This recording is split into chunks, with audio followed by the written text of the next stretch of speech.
Hello everybody, and welcome to the final section of Unit 3, Section 3.5, Equations of Parallel and Perpendicular Lines.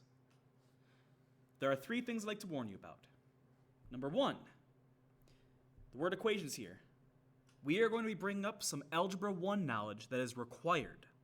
This is where we really see how comfortable we are with our Algebra 1 equations. And number two, this section has some tough stuff in it. Not proofs necessarily, but just tough processes.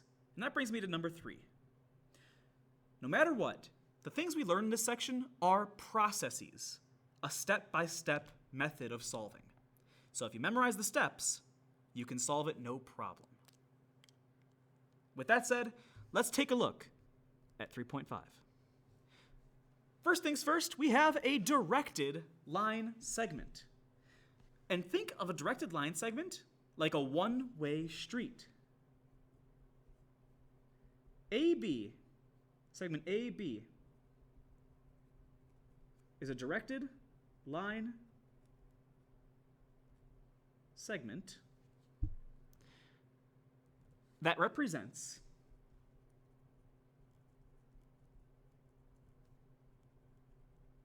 moving from A to B. So it's just a line segment in drawing. But when we talk about a directed line segment, we want to imagine it's like a one-way street going from A to B, but not the other way around. Because of this, the order does matter when we talk about notation. If you want to have a directed line segment AB, much like a ray AB, that represents going from A to B and stopping. Next, we have two theorems that'll be helping us out a little bit, and both of which involve slopes. Slopes, as a reminder, are how we measure the direction and magnitude of a line. As a brief refresher from Algebra 1, slope, M, rise over run, delta y over delta x, or the change in y over the change in x, are all the same exact thing. But the thing that I want you to remember as well is this.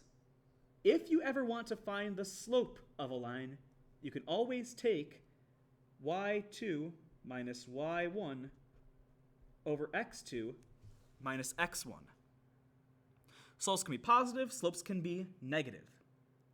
But overall, this is how you find the slope. The slopes of parallel lines theorem says something that many of us already know, which is, if two lines are parallel, then their slopes will be the same. I did a really bad job of showing parallel lines here, but we're going to go with it. If the slope here is 3 over 2, for instance, that means the slope is up 3, then over 2. For the parallel line to not intersect, it would have to also be 3 over 2. That's what makes them parallel. So, in words, we can say two lines are parallel if and only if they have the same slope. Perfect. The slopes of perpendicular lines theorem is something that many of us do not know. However, it works like this. If you ever have two lines that you want to be perpendicular, meaning they cross at a right angle, slopes of perpendicular lines are not the same. In fact, they have to be as opposite as is possible. If the slope of this line is, I don't know, I knew I sort of drew it horizontal, but let's say I gave it the slope of 2 over 7. In order to have a perpendicular line, it needs to be as opposite as possible. To do this, we take what is called the negative reciprocal. The negative reciprocal, or more aptly, the opposite reciprocal, which you're going to hear me call it a lot, is what happens when you add or remove a negative sign from the first slope, then flip the slope upside down. So this is positive, so we know our other slope will have to be negative. It's always going to be opposites. The reciprocal of 2/7 is 7/2. They always have to be flipped and of opposite parity, meaning one's negative, one's positive. That is how you know two lines are perpendicular. So, two lines are perpendicular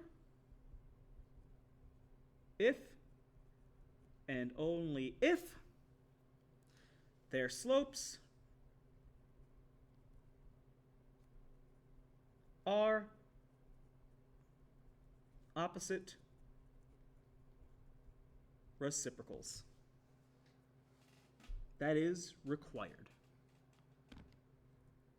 And that's it for the theorems for today. Parallel lines have the same slope. Perpendicular lines have opposite reciprocal slopes. What I want you to do is I want you to take a few minutes and try example 1.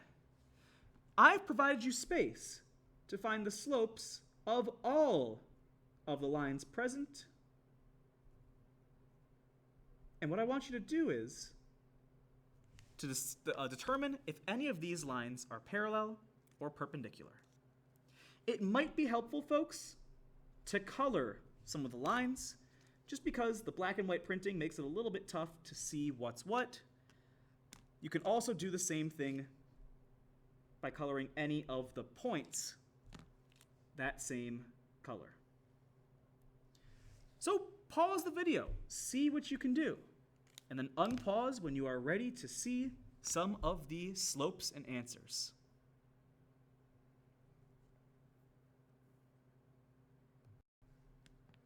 All right, folks, here are the slopes of each of the lines. I found these slopes by using the slope formula, but you could also just count out the slopes since they're on a graph.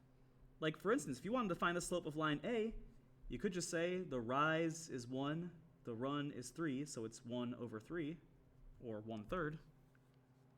Doesn't matter how you find them. What matters is what we do with them. We now need to see if any of the lines are parallel or perpendicular. According to the slopes of parallel lines theorem, two lines are parallel if and only if their slopes are the same. So are any of these slopes matching? Yeah, the slope of line B and the slope of line C are both a half.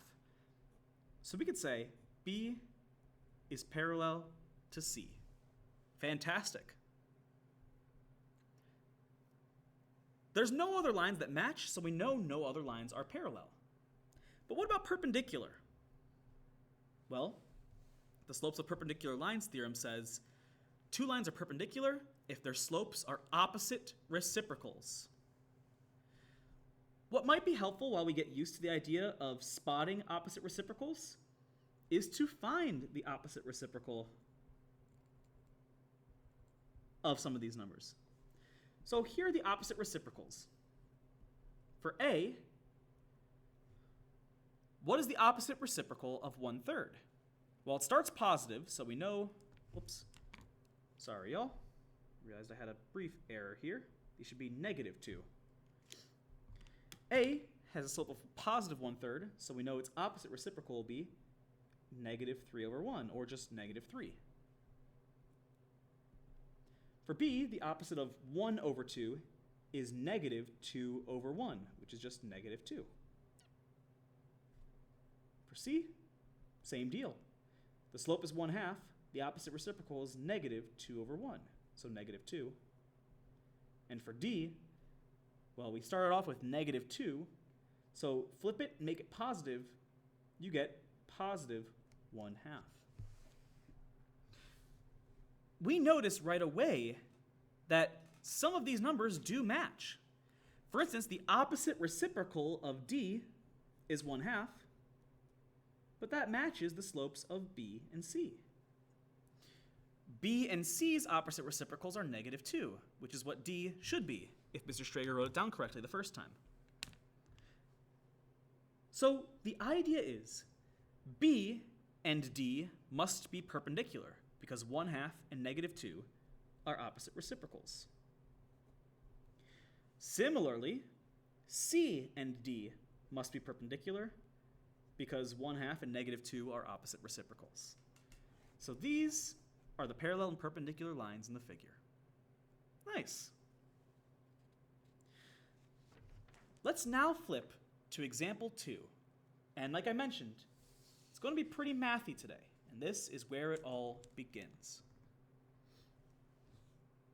For example 2, it's asking us to find the coordinates of some mystery point P. P is somewhere along this directed line segment AB. And it tells us you have to find P where the ratio of AP to PB is 3:2. Oh my goodness, what a nightmare this looks out to be. We don't know where the mystery point's supposed to be. It's what we're trying to figure out. We've got a directed line segment, which we just learned about. But then they tell us the ratio of AP to PB is 3:2. This process seems a bit crazy. So allow me to give you a 4-step process to solving it. What I'm going to have here is I'm going to tell you all the different steps. But we're going to solve this on a separate sheet of paper. The reason is I want us to actually have the steps written down so that we can see how to do problems like this in the future. And when we have time to do our homework, we'll be using these steps. So, step 1 of this problem is this. We don't like a ratio of 3:2. Ratio is another way of saying the following. If we were to cut this line up, 3 of those parts would be before point P, and 2 of those parts would be after point P. So our goal is to convert the ratio into a fraction of the way from A to B. This might not make much sense, so allow me a moment to demonstrate it here on the graph for you. We don't know where point P is going to be, so I'm going to put just a random dot right here. I'll say this is around where I predict point P to be.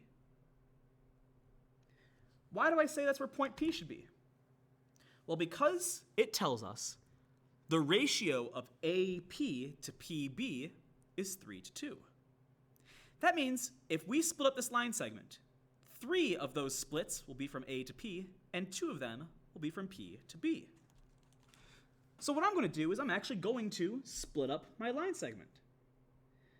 I'm going to draw these little splits here to show that we are splitting our line segment up into bits. Watch what I just did here. If I now label each of these little pieces, I've got 1 spot, 2, 3, right before a point, 4, and 5. Oh, and of course I've smeared some of the pen over. That's fantastic. The idea is I have just broken up my line segment into 5 different pieces. 3 of them before point P, 2 of them after point P. That's how you take the ratio of 3:2. 3 segments before P, 3 segments after P. 2 segments after P.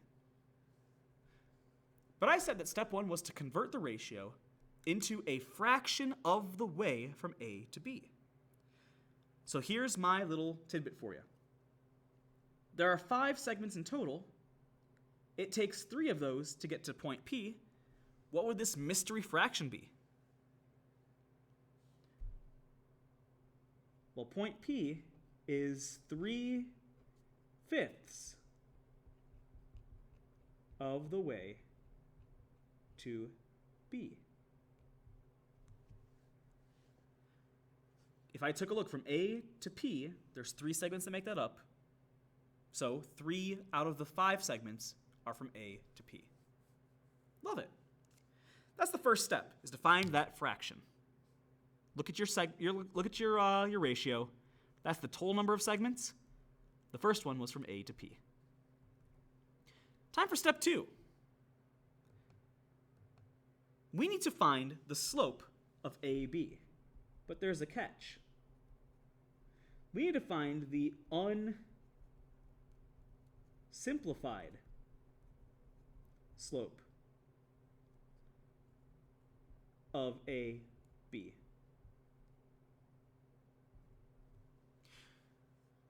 When we take a look at this line segment, we can find the slope a couple different ways. We could use the slope formula to find what m should be, but I want to use a different method. I just want to count it out. The rise from A to B appears to be 1, 2, 3, 4, 5, 6 units. So the top number is 6. The run to go from A to B is 3 units. So the unsimplified slope is 6/3. Nice. Now, why did we do this? Essentially, we have found that the directions to get from A all the way to B is to go up 6, right 3. We need to go 3/5 of that distance to get to point P. So wouldn't it make sense that we're going 3/5 of the way up and 3/5 of the way to the right? What we're going to do is we are going to take these dimensions and do 3/5 of them. So step 3 is take the rise and run. Multiply each by the ratio. This is the ratio in step 1. So let's see. We have the following. We know that our rise was 6. So we're going to take 6 and multiply it by this ratio we found, 3/5. What we get is the following. 6 times 3/5. If I do this in my calculator over here, is 3.6. This is telling us our new rise should be 3.6. The run, we do the same thing. The run was originally 3, because that was the bottom of our slope. Multiply that by 3/5, and we will end up getting a new run. 3 times 3/5 is 1.8. So our new run is 1.8. What we've done is we've created new directions. Originally, we said starting at point A, to get to point B, you go up 6/3. Now we're saying to get to point P, you go up 3.6 and over 1.8. So step 4 is to use the new directions to go from A to P. If you want to do it on the graph, you absolutely could. You could rise up 3.6, so right around here, and run 1.8, and you could estimate where that is, but we want an actual mathematical answer here. So here's how I'm going to show you what we do in math. Point A was originally at 3, 2, but we want to go to point P. To go to point P, start with 3, then this is our x coordinate, right? Let's add the run that we just found. The run is 1.8, so we are going to add 1.8. Again, x values always correspond with our run. Our original y value was 2. So let's add our rise to that, the rise of 3.6. This means point P should be at the coordinates 4.8, 5.6. And according to our graph, that looks to be about right. So in short, here's how you solve a problem with a directed line segment. Turn the ratio into a fraction. Then, find the regular, unsimplified slope of A and B. It's important you keep it unsimplified because step 3 is to multiply these original directions by our new fraction. These will give us new directions. Take your x value and add the run, take your y value and add the rise, and you've got the coordinates of your new point. Cool. Let's now take a look at example 3. This one's going to be a little bit easier. Example 3 is, write an equation of the line passing through -1, 1 that's parallel to this line. We don't have a graph to help us with this. We don't know how to draw it out. But I'm going to show you how you do it without drawing. Remember, a coordinate point is always made up of an x and a y. Now, what we could do is we could use point-slope form to help us out here. As a reminder from Algebra 1, point-slope form is to do this. Y minus y1 equals m times x minus x1. What we could do is we could plug in our points here, -1 and 1, for x1 and y1, and call it a day after finding the slope. But I want to show you a different way, possibly a little bit of a shorter way. This way I'm going to call the plug-in method.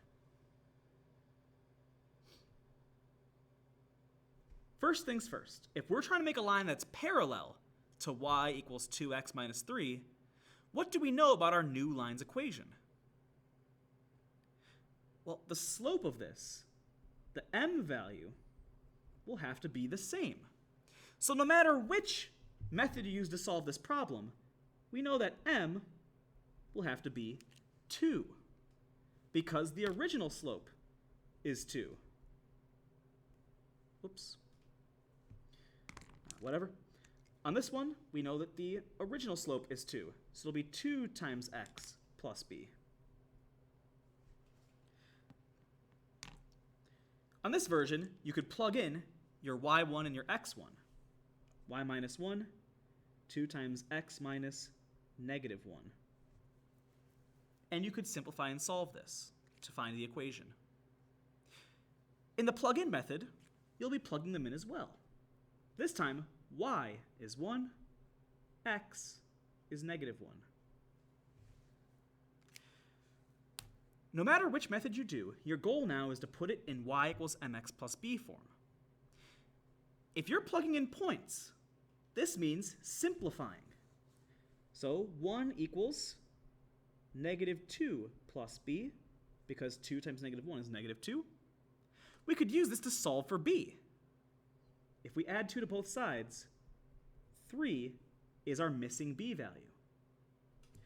So if you use the plug-in method, y equals the new slope will have to be 2x plus the new b value is 3. All we did for the plug-in method was fill in everything until there was one variable, solve for that missing variable, then rewrite the slope and the b value in an equation. In point slope form, this would just require us to simplify. So we would get y minus 1 equals 2x plus 2. Then we add 1 to both sides to get y equals 2x plus 3. It doesn't matter to me which method you use. You're allowed to either plug in your x and y values to solve for b, or you can use point slope form. The choice is yours. Personally, I like point slope form, but it's a little harder to remember. That's why I'll usually default to plug in. Example 4 asks us to write an equation of the line passing through 2, 3 that's perpendicular to this line. Now, I'm going to use the plug-in method because that one seems a little bit trickier to solve this one, but you could again use point slope form. In order to figure out what this new line should be, we first need the old line to be in y equals mx plus b form, slope intercept. So what can we do? We can subtract 2x from both sides, giving us y equals negative 2x plus 2. From here, we can already theorize what this new perpendicular line should look like. We don't know much about it, but we do know this. For the slope, it's not going to be the same slope if it's perpendicular. Perpendicular lines have opposite reciprocal slopes. So what's the opposite reciprocal of negative 2? Well, make it opposite, so it's positive 2, then flip it upside down. It'll be 1/2. From here, we can just plug in the two x and y values we're given. So y is 3, x is 2, and we can just solve for b. So when we simplify by multiplying by our slope, we get 3 equals 1 plus b. It's very clear to see here that when we subtract 1 from both sides, our missing b value is 2. That means the line perpendicular to our original that passes through the point 2, 3 should be the following. Y equals 1/2 x, because that's the opposite reciprocal of negative 2, plus 2. It doesn't always happen that the b values will be the same. They'll usually be different. But in this case, it worked out coincidentally very well. These are mostly review. But now we've got some practice with them, we'll actually be using these methods to help us here. Example 5 is another one of those problems that's going to require multiple steps to do. So what I'm going to do first is I'm going to walk you through each step individually, and then we will get to actually perform the problem. So find the distance from the point 1, 0, which will be right here, to the line y equals negative x plus 3. Most of the time when you're given this problem, you will not be given a graph. But I want to show you what it looks like on a graph. Y equals negative x plus 3 is a line that starts up at negative 3, or up at positive 3. That's what the b value is. The slope here is just negative 1, so it means we go down 1 over 1, down 1 over 1, over and over and over again. So this is the line y equals negative x plus 3. Oops, let me line it up a little bit better. There we go. Close enough. Y equals negative x plus 3. Perfect. Step number 1. We can already identify that if we want to find the distance from a point to a line, we are going to need to find the shortest distance from the point to the line. In other words, what we're looking to create is some sort of perpendicular line segment. We're looking to create a line segment that'll be completely perpendicular to our original. Something like this.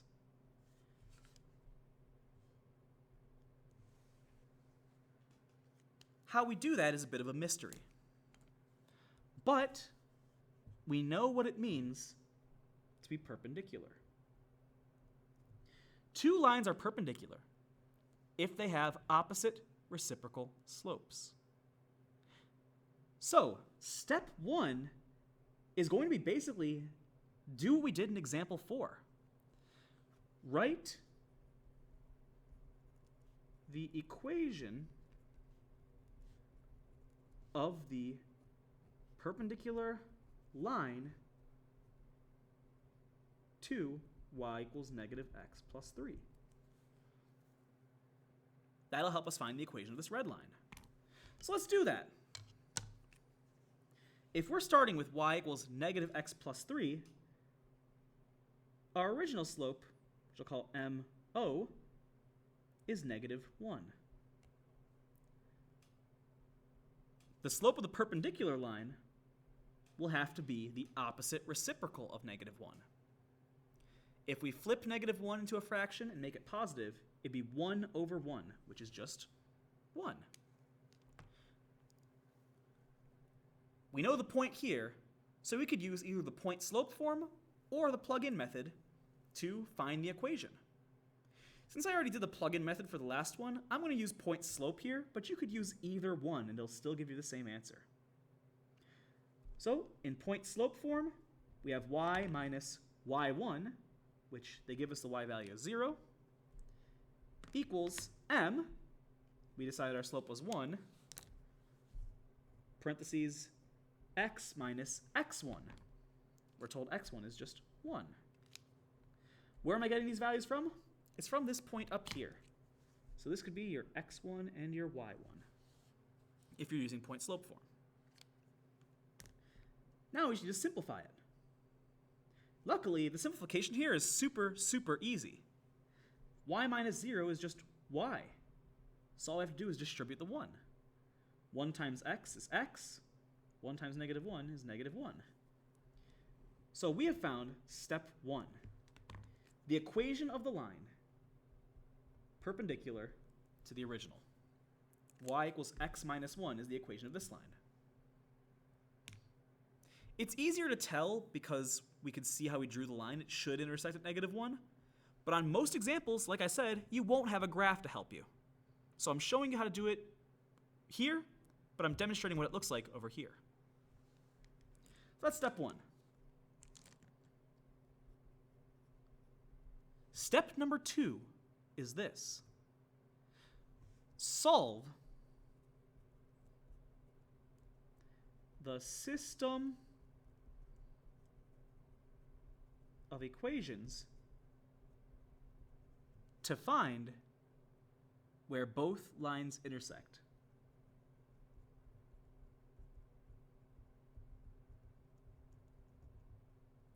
Aha!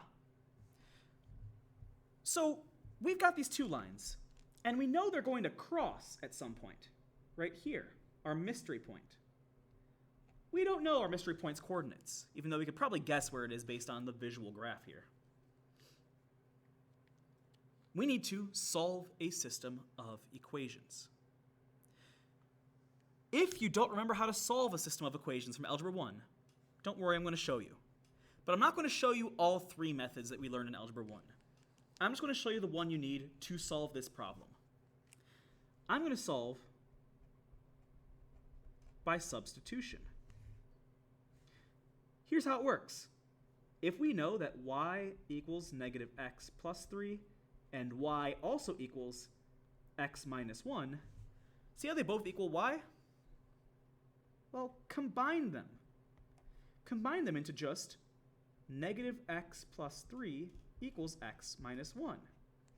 This x value we see here is the x value of our mystery point. So we just need to solve this system. We can start by adding x to both sides, giving us 3 equals 2x minus 1. Then add 1 to both sides to get 4 equals 2x. Then divide by 2. The x value of our mystery point is 2. To find the y value of the mystery point, we already know the x value is 2. You could plug 2 in to either one of these equations. I'm going to plug it into this one here.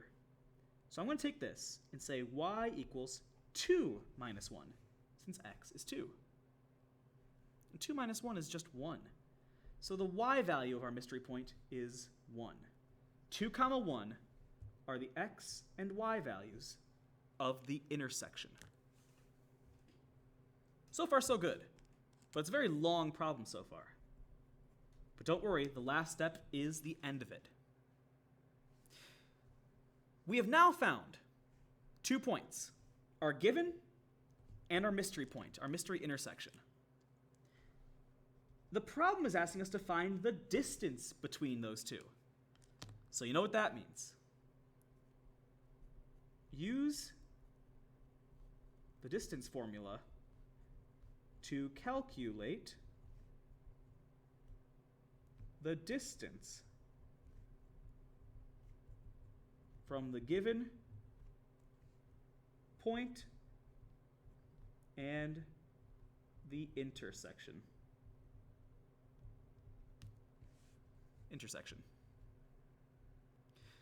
So we can at last bring out our distance formula.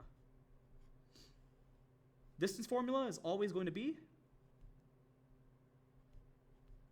x2 minus x1 squared plus y2 minus y1 squared.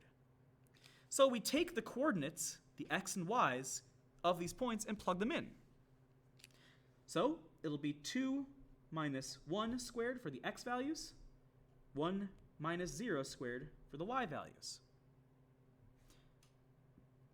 2 minus 1 is just 1, so we get 1 squared.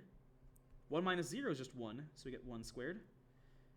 We get the square root of 1 squared plus 1 squared, which is the square root of 2. If the problem does not say to simplify or to convert into a decimal, this is our answer.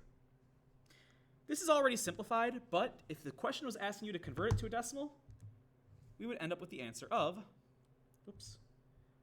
1.41. So the distance between these two is approximately 1.41